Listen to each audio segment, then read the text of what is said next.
the Guardians of the Galaxy, the holiday special. We will definitely get into the Volume 3 trailer. Figure we'll start with this. I mean, I enjoyed this so much. It was the perfect, I don't want to say the perfect. I say perfect too much. But it was such a wonderful, like, little holiday special. It had heart, it had, joy, it had triumph and tragedy. But it gave us a lot of what may be coming in Volume 3, too. Or at least hints of how things might go. And I think the first thing I wrote down when I started watching it is that they bought Nowhere from the collector. Yeah. I was like, okay, that's pretty interesting. And I was like, it was funny because I'm thinking, God, how did they have enough money to buy Nowhere from the collector? James Gunn talked about it on Twitter. I was laughing because I'm thinking about it. I was sitting there and I was scrolling, and he responded to somebody. He said, they may be good guys, but they're also mercenaries, and they're very good mercenaries. Right. So they've saved that money. And I was like, okay, that makes absolute sense. And did they ever spend the money they got from the Sovereign, When they saved the Harbulary batteries? The Harbulary batteries? That's not at all what I said. But it also made me think, they're in one spot. And the one thing we know from at the end of Volume 2 is that the Sovereign is still looking for them, still wants revenge on them. So now they're not flying around the galaxy. They're in one spot. So I can only assume that they're going to send Adam Warlock to Nowhere to take out the Guardians. Because we know the post-credit scene from Volume 2 where she goes... Yeah, when she's like, our highest genetic... what did he say? I pinned this tweet because I was watching... it's hilarious because I was thinking, like, last week, I'm like, that's been his pinned tweet for a long time.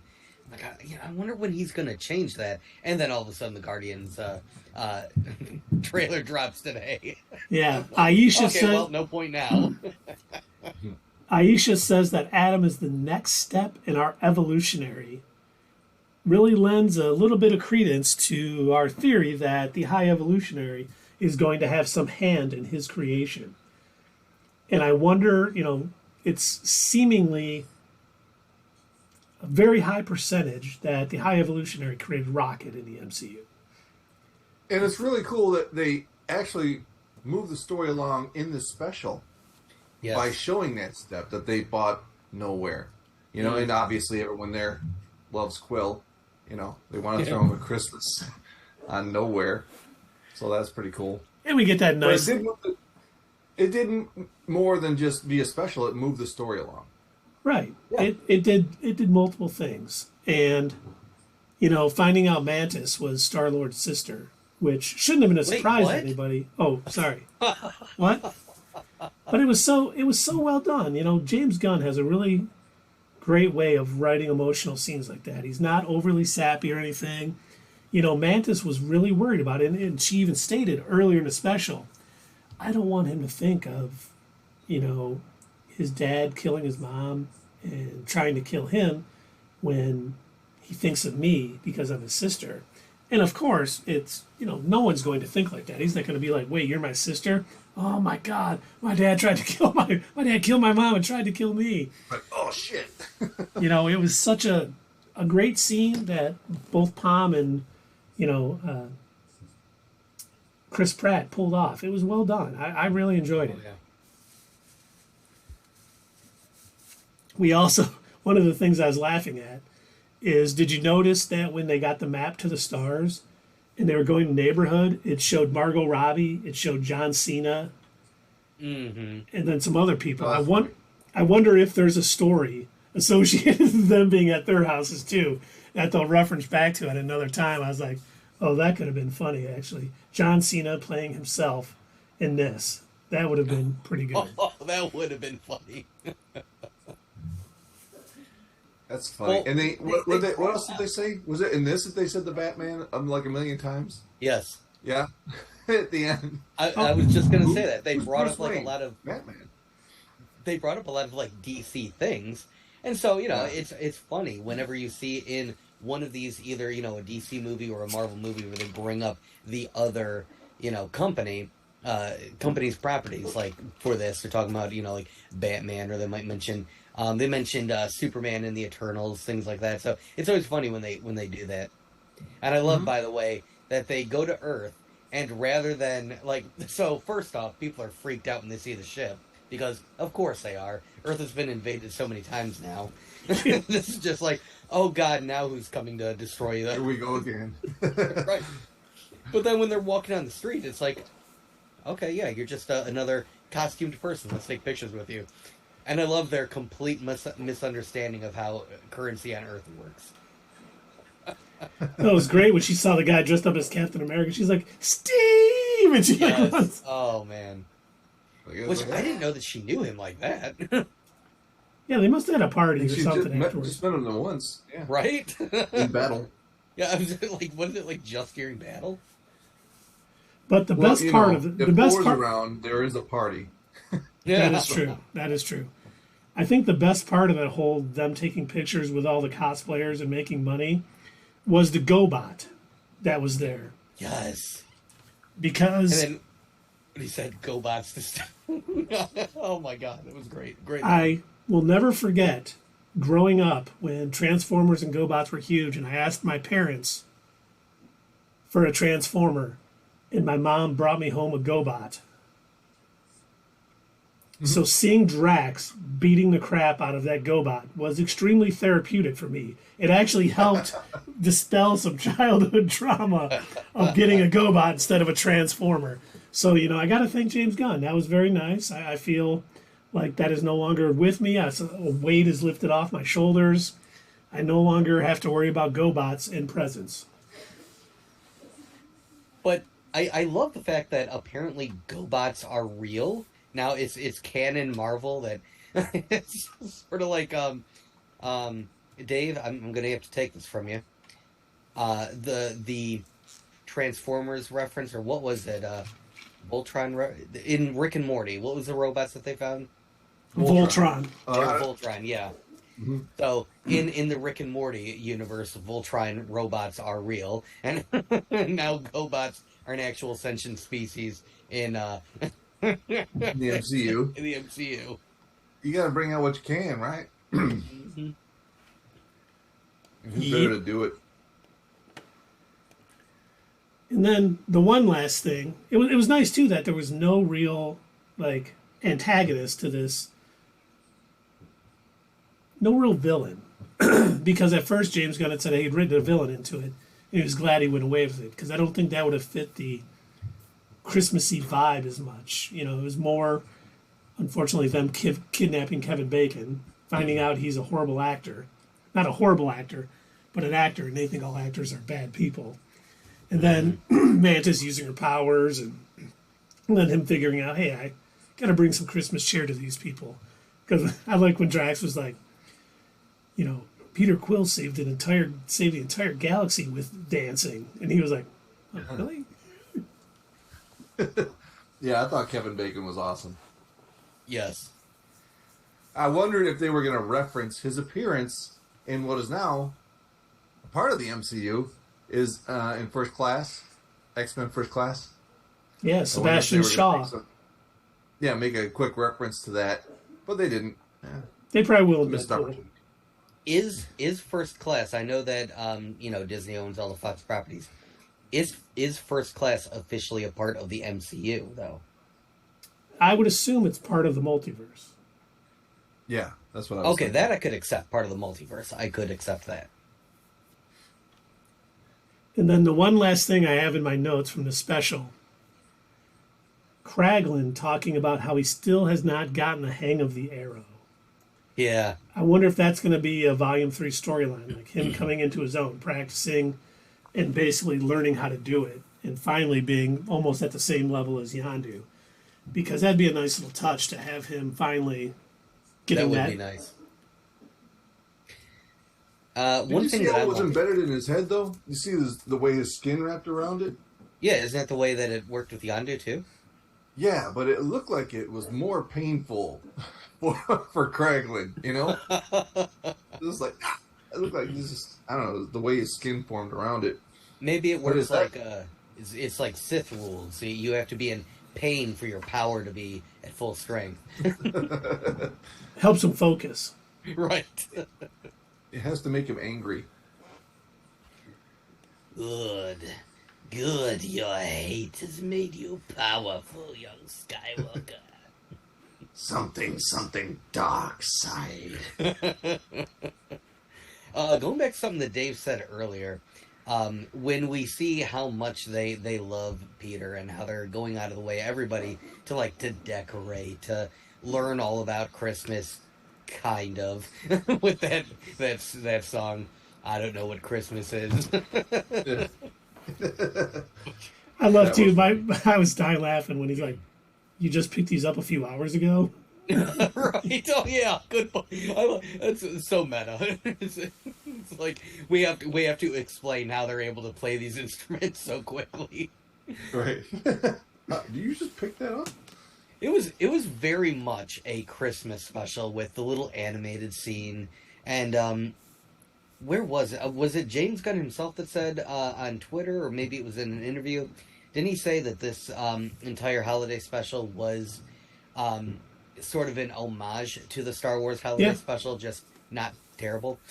He said he always loved how they did animation and stuff in that holiday special, and he wanted to do his own, only do it, well. And I think he's definitely pulled it off. You mean he didn't want a VR porno scene with Chewbacca's dad? He did want that, but unfortunately he wasn't allowed to bring it into the Marvel Universe. Okay. He said he can bring in GoBots or Chewbacca's dad. He's like, I gotta go with the GoBots. So, and then you would learn where the name Kashyyyk came from, because that's what they yelled during sex. So bad.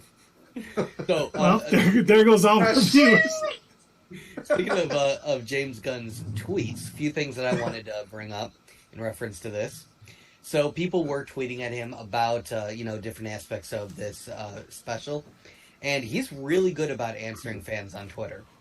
Yes. So people were asking about how did Nebula get a hold of Bucky's arm to gift it to Rocket? And his response was, she tore it off his body because she was overwhelmed with Christmas spirit. Canon. So, boom. Now, where is how's he gonna get that back before I can't think of it. He's gonna get a new one, too, or whatever. Thunderbolts. Thunderbolts. That's what it was. Yeah. Oh, Thunderbolts. Okay. Oh yeah, which one's first, Thunderbolts or Captain America? Captain America's first, isn't it? Oh, it is. But he is not confirmed for Captain America: New World Order. How do you have a Captain movie and you don't have a They got along so well in that show. It was hilarious. It was probably one of the best parts about that show. Which, if you want to hear more about us talking about that, go and watch our 3-hour video. We broke it up into two videos. But I hope he should. There's always been a Bucky. It's like Batman and Robin, except for in the Nolan series. There's. Oh, he was there at the very end. At the very end, and they don't actually confirm it. He's just kind of. But my friends call me Robin. What? My friends call me Robin. Do do do do do do do. Oh wait, he's not a mutant. Sorry. They really like to beat me with crowbars for some reason. And still, it was better than Scar's entrance to the MCU. Huh. Yeah, that was that could have been done better. At the very least, I thought that we're kind of tangenting here, but at the very least, I figured that they would save that for the Planet Hulk movie or whatever they were going to do. He does just have a proper introduction for sure. Now it just seems like a throwaway, Like, why'd they do it that way? No, he was introduced to She-Hulk and Daredevil. At a family dinner. At a family dinner, yeah. Yeah, that's how it works, Now he's incredible. The Incredible Scar. The only thing I can imagine is maybe they, because you're right, Dave, that was a terrible way to introduce a potentially major character coming up in the MCU. Mm-hmm. He may show up in New World Order, Captain America: New World Order. If it is true that we may see the Red Hulk, we may see Scar coming into that in the regular Hulk, because She-Hulk has been rumored to show up there. Once again, hasn't been confirmed. So maybe they just wanted to get his face out there before he comes into another movie, but man, that was not the right way to do it. No. That'd have been like at the end of the holiday special. Have Adam Warlock walk past, and they're like, "Hey, Adam, what's up? Nothing, sup?" Hey, Guardians, and then roll credits, or just no, even worse, have them singing a song and then he just joins the chorus, no introduction at all. Yes, nobody's name. He's just part of, and then Gamora is there and Thanos for some reason, I was thinking that does this mean we're not going to see the Collector again? And we never actually found out what happened to him from Infinity War. Well, it was all just he changed reality, so he was there. But what did he do to him? He's supposed to be in Volume 3, and there's there's a short, real quick scene in the trailer. So we'll probably talk about that. Not like him, but it's been confirmed that it's his ship. So. There's the Collector ship. Yeah. Okay. Flying away from. I can't wait to see it. It's gonna be good. Can't wait. No, to see the trailer in a few minutes here. No, I know. With you guys. So, out of tangent time, back to a few more things about the special. Yeah. So, just to reiterate something that I think we kind of briefly talked about this when we were ranking the holiday special. But, yes, that is a different Groot. James Gunn confirmed that also via tweet. He says, "I think it's explicit in the movies, though, as Baby Groot was a baby without the knowledge of OG Groot. But now that Groot's body is developing differently, it's more obvious." And so we were pointing out that, it's shaped a little bit different. Maybe he's like an adolescent, but no, apparently that's just as we're going to see in the trailer coming up that, he's just got a differently shaped body from the original Groot.